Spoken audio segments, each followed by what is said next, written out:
Assalamualaikum warahmatullahi wabarakatuh.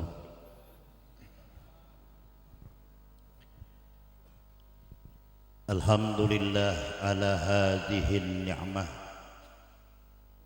Wassalatu wassalam ala rasulillah syafi'il ummah Sayyidina wa habibina wa syafi'ina wa maulana Muhammad ibni Abdillah wa ala alihi min abna'il Fatimah wa ashabihi alladhina fazu bittuqa wal karamah. Amma ba'du, subhanaka la ilma lana illa ma 'allamtana innaka antal alimul hakim. La haula wa la quwwata illa billahil aliyyil azim. Hadratil habaibil muhtaramin wal ulama'il afadil, bil khusus yang sama kita hormati pimpinan Majlis Imdadul Mustafa, guru kita Al-Habib Ahmad ibn Hasan Al-Jufri wal Habib Alwi ibn Hasan Al-Jufri wal Habib Muhammad ibn Hasan Al-Jufri wal Habib Ghazi ibn Abdurrahman Al-Idrus, dan banyak para habaib di belakang kami. Walaupun kami tidak sebutkan satu persatu, insyaallah tidak mengurangi takdim kami kepada beliau semua. Kita berdoa mudah-mudahan guru-guru kita panjang umur, sehat walafiat, dan ilmunya bermanfaat. Para ajengan, para kiai, aparatur pemerintah sipil maupun TNI, saudara sekalian, alhamdulillah malam ini kita berkumpul dengan izin Allah di bawah dan tuntunan zuriyahnya Rasul sallallahu alaihi wasallam. Kalau malam ini kita bersama dengan zuriyahnya Rasul, mudah-mudahan kelak pada hari kiamat dikumpulkan kembali oleh Allah bersama zuriyahnya Rasul di bawah benderanya baginda Muhammad sallallahu alaihi wasallam. Amin ya rabbal alamin.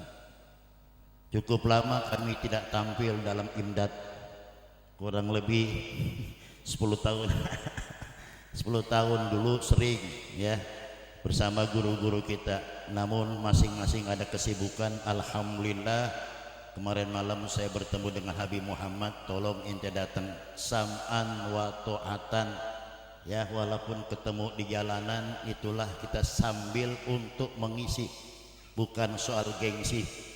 Saudara sekalian, kata Nabi, aisiru wala tu'asiru. Kalau kita urusan gampangin aja, jangan sulit-sulit. Insya Allah kalau urusan gampang, rezeki gampang, amin. Kalau urusan sulit, dipersulit. Malam ini kita berkumpul, kita berzikir, dalamnya ada salawat kepada Rasulullah, tasbih, zikir kepada Allah. Ini merupakan salah satu kenikmatan yang wajib kita syukuri. Alhamdulillah. Di tengah-tengah masih banyak orang sibuk ngalor ngidul, ngetan ngulon. Ada yang di jalanan, ada yang di terminal, ada yang di stasiun, ada yang lagi mikirin gak bisa pulang, gak ada ongkosnya. Tapi alhamdulillah kita dengan izin Allah dari sore udah kumpul. Ini merupakan nikmat dari Allah. Alhamdulillah. Apalagi kita diajak zikir kepada Allah. Kata Rasulullah sallallahu alaihi wasallam, ad-dunya mal'unatun mal'ulun ma fiha illa dzikrullah. Dunia ini hina, kata Nabi. Dunia ini tercela dan semua pun tercela kecuali orang-orang yang berzikir kepada Allah. Kita kumpul tadi berzikir kepada Allah. Alhamdulillah. Jangan dikatakan mudah. Tibang saya baca la ilaha illallah, tibang saya baca tasbih. Tidak semua orang diizinkan oleh Allah untuk menyebut asma tersebut. Dulu ada seseorang diberikan penyakit lepra oleh Allah di zaman Syekh Ibrahim ibn Adham. Matanya buta, tangannya buntung, kakinya buntung. Kalau diam di pinggir jalan, setiap dikasih makan oleh orang lain, dia mengucapkan lakal hamdu ya Rabb, lakal hamdu ya Rabb. Kemudian Syekh Ibrahim bertanya, apa yang membuat engkau bersyukur kepada Allah sementara fisikmu begini? Kata beliau, alhamdulillah yang diberikan penyakit mata saya yang buta, tangan saya yang buntung, kaki saya yang buntung, tapi lisan saya diberikan sehat oleh Allah. Berapa banyak orang yang sehat bugar, mereka tidak pernah diberikan kesempatan untuk mengatakan kalimat walaupun sekedar alhamdulillah.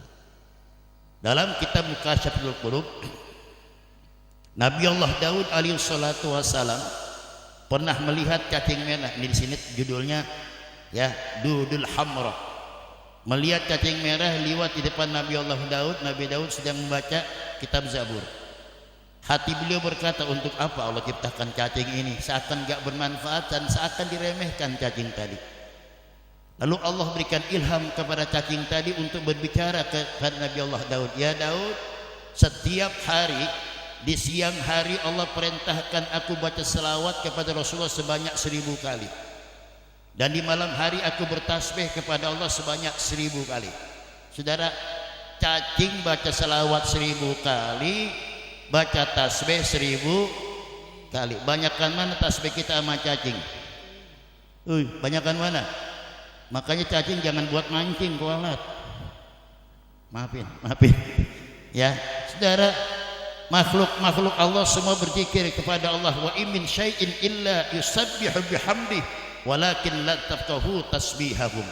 Semua makhluk Allah itu, baik yang ada di daratan maupun di lautan, semua kecuali iblis ya, semua berzikir, bertasbih kepada Allah, tetapi mereka dan kita nggak tahu bagaimana caranya mereka bertasbih kepada Allah.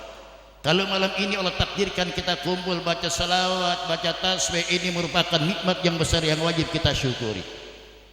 Ada orang mengatakan kehilangan motor saya dapat musibah, saya kehilangan duit itu saya dapat musibah, saya kehilangan bini musibah enggak? Kehilangan bini musibah enggak? Kehilangan bini enggak musibah, banyak gantinya. Saudara, itu musibah yang kecil, tapi musibah yang besar. Apa itu musibah? Di saat Allah gerakkan orang lain untuk melakukan kebaikan, kita tidak digerakkan hati kita untuk melakukan kebaikan, itulah musibah yang terbesar. Sampai Nabi berdoa, wala taj'al musibatana fi dinina, ya Allah jangan kau berikan musibah dalam agama kami. Apa itu musibah dalam agama kita? Orang berbondong-bondong datang ke majlis taklim, orang berbondong-bondong datang ke masjid untuk beribadah, tapi kita menjadi penonton dan tidak digerakkan hati kita oleh Allah. Itu merupakan musibah yang terbesar buat kita. Sayyidah ungkapan ulama mengatakan, kau tidak usah melihat siapa orang yang berbicara, kau lihat apa pekerjaan orang tadi. Walaupun dia bukan orang pintar, walaupun dia bukan orang alim, walaupun dia bukan orang yang banyak ilmunya, tapi dia melaksanakan segala perintah Allah. Itulah contoh yang terbaik daripada orang ngomong doang tetapi mereka tidak pernah bisa mencontohkan kepada orang lain. Paham saudara sekalian? Alhamdulillah, ini merupakan nikmat dari Allah. Allah tunjukkan pada malam ini. Yang kedua, kita bersyukur Imdadul Mustafa sekarang sudah berjalan 13 tahun. Alhamdulillah, gak ada hambatan, semakin banyak. Dulu saya waktu ngisi belum banyak semacam ini, mungkin baru 100 orang. Sekarang alhamdulillah sudah ribuan. Ini tandanya majlis barokah. Saudara, kalau kita nempel dengan habaib, nempel di tempat yang barokah, insya Allah kecepretan berkahnya. Amin. Sekarang kan saudara banyak, tadi kan didengar itu dibilang tuh mau guru kita, saudara jangan mau diprovokasi, ayo kita benci orang Arab. Saudara, kita cinta dengan para habaib, kita cinta dengan orang Arab itu bukan semata-mata tidak ada dasarnya, ada. Kata Rasulullah sallallahu alaihi wasallam, ahibbul araba lisalasin, cintailah orang-orang Arab dengan asbab 3 hal. Yang pertama, li'anni arabiyun, aku adalah orang Arab. Ini saudara sekalian, saudara sudah paham, sekedar saja untuk menjelaskan lagi. Setiap para habaib orang Arab, tapi orang Arab belum tentu habaib. Kita dianjurkan oleh Nabi, cintailah orang Arab dengan 3 hal, terutama para habaib.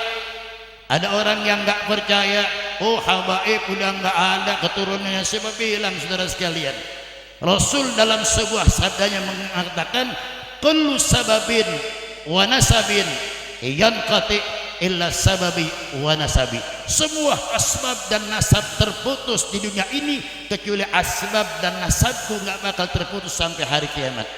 Satu contoh, Nabi Muhammad diutus oleh Allah menjadi nabi sampai hari kiamat. Nggak ada lagi orang yang mengganti sebagai nabi selanjutnya. Nabi kita adalah nabi terakhir. Yang kedua, nasabnya bakal terputus kalau kita, contoh ya, ada orang namanya Abdillah bin Muhammad bin Ja'far, orang awam ya, ahwal bukan habaib. Habis tuh kadang-kadang namanya saudara cucu ya, dempet bin Google bin Paul. Habis nggak? Habis. Kalau habaib enggak terus dijaga oleh Allah. Kullu sababin wa nasabin yanqati illa sababi wa nasabi. Kemudian yang kedua, ada yang sering orang mengatakan makana Muhammadun aba ahadim mir rijalikum walakin Rasulullah. Itu ayat asbabun nuzulnya ayat tersebut untuk Zaid bin Sabit, Zaid bin Harisah. Ini Zaid bin Harisah ini seorang budak yang dikasih hadiah oleh ayahnya daripada Siti Khadijah. Terus membantu Rasulullah SAW, sudah dewasa dinikahkan oleh Nabi, kemudian punya istrinya diceraikan oleh Zaid bin Harisah. Zaid bin Harisah ini adalah anak tirinya Nabi. Kemudian dia nikah, diceraikan istrinya. Boleh nggak dikawin sama Nabi? Boleh nggak dikawinin? Saudara, ini biar paham nih ya. Ini dikit ya, mungkin yang lebih. Saudara, umpama saya punya anak adopsi. Anak apa? Anak pungut. Anak pungut. Kemudian anak pungut saya kawinin, boleh nggak? Boleh nggak? Boleh, bukan anak saya, boleh. Cuman begitu lihat aja mendaglokan gitu saudara. Boleh nggak hukum? Boleh nggak menurut? Boleh. Zaid bin Harisah punya istri, diceraikan oleh beliau, dinikahkan oleh Nabi Muhammad, sehingga ramailah orang-orang Mekah di saat itu. Maka turunlah ayat yang berbunyi, makana Muhammadun aba ahadin mir rijalikum. Muhammad itu bukan seorang ayah daripada seorang laki-laki. Maksudnya Zaid bin Harisah. Jadi Nabi Muhammad bukan menikahkan anaknya, tapi anak pungut daripada istrinya Zaid bin Harisah. Nabi Muhammad terus. Jadi harus tahu saudara memahami ayat ini ada asbabun nuzulnya. Nah sekarang ada barangkali maaf yang melatar belakang ustaz nggak percaya dengan habaib. Saudara, cinta kepada habaib nggak bisa dicari-cari. Yang paling mahal taufik hidayah. Kalau cinta kita dengan taufik hidayah, apapun godaannya, apapun ujiannya, apapun halangannya, insya Allah hati kita tetap menyangkut apa yang kita niatkan, cinta kepada para habaib. Saudara, tahadus binikmatilah, mudah-mudahan saya mati sampai kita terus cinta dengan habaib. Kurang lebih saya sudah berguru 30 tahun dengan para habaib. Insya Allah saya tahu tuh asam garamnya, bahasanya manis pahitnya saya tahu. Semua para habaib emang kita ingat begitu. Yang penting bagaimana caranya mencintai para habaib. Lihatlah dalam dirinya ada darahnya baginda Muhammad sallallahu alaihi wasallam. Jangan lihat oknumnya, saudara bakal rusak cintanya. Tapi kalau kita lihat dalam diri dia ada darahnya baginda Muhammad sallallahu alaihi wasallam, insyaallah nggak bakal geser niat kita dan cinta kita kepada mereka semua. Amin. Yang kedua, wal Qur'ana Arabi. Cintailah bangsa Arab, sebab Quran itu tercipta daripada bahasa Arab. Quran yang kita baca saudara sekalian, besok ini sedikit lagi bulan suci Ramadan, itu satu huruf yang kita baca mendapatkan 10 lipat ganda. Kata Nabi, la aqulu alif lam mim harfun walakin alif harfun wa lam harfun wa mim harfun. Di saat kita membaca alif lam mim sudah mencapai 30 kebajikan yang Allah berikan. Bagaimana kalau kita hatamkan Quran khususnya pada bulan suci Ramadan? Insyaallah mudah-mudahan dapat pahala yang sempurna. Amin. Hati-hati saudara, sekarang orang udah berani ya. Ada orang yang usul kalau bisa ayat Quran dikurangin 300 ayat, setan. Awas, hati-hati. Ini saudara, mungkin mereka keluarkan aja pendapat, tidak mustahil 20 tahun akan datang mereka berani mengacak-acak Al-Quran. Tanamkan rasa cinta dengan Al-Quran, imani diri kita dengan Al-Quran. Sebanyak 30 juz yang ayatnya 6.660 ayat, satu pun tidak boleh dikurangkan. Jangankan satu ayat, satu huruf saja coba-coba menghilangkan ayat Al-Quran. Allah tahu dan Allah beritahu kepada orang-orang yang hafid, inna nahnu nazzalna zikra wa inna lahu lahafidun. Allah yang menjamin kemurniannya Al-Quran. Yang terakhir, walugota ahlil jannati fil jannati arabyun.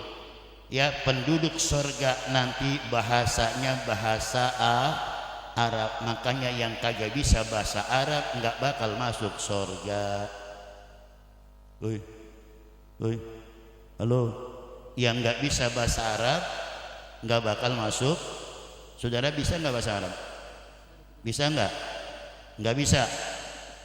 Bapak ibu bisa nggak baca suratul Fatihah? Bisa.